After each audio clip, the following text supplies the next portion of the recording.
మణకంఠేశ్వర గుడి ఇంతకుముందు శివాలయం కాదని మీకు తెలుసా? శాతవాహనుల కాలం నుంచి కాకతీయులు పాలించే వరకు చరిత్ర పుటల్లో నిలిచింది. సుమారు 2000 సంవత్సరాలకు పైగా పురాతనమైన చరిత్ర ఉన్న ఈ గుడిని నిజాంలు ధ్వంసం చేయడానికి ట్రై చేసిన అంగుళం కూడా కదిలించలేకపోయారు. శాతవాహనుల రాజు అయిన 2వ శాతకర్ణి జైన మతంలో కన్వర్ట్ అయ్యి తన రాజ్యంలో చాలా ఏరియాస్ లో జైన మందిరాలని కట్టించాడు.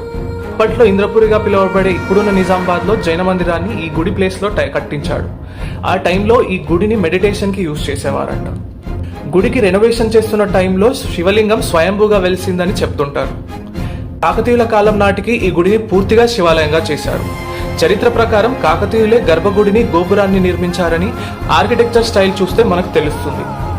పూజారులు చెప్పిన దాన్ని బట్టి చూస్తే ఇక్కడ ఉన్న శివలింగం కొద్ది కొద్దిగా పెరుగుతుందని చెప్తుంటారు. నిజాంలో ఉన్న టైంలో రజాకార్లపై తిరుగుబాటు చేసిన స్థానిక ఉద్యమకారులకు ఈ గుడి రహస్య స్థావరంగా ఉండేదని కూడా చెప్తున్నారు.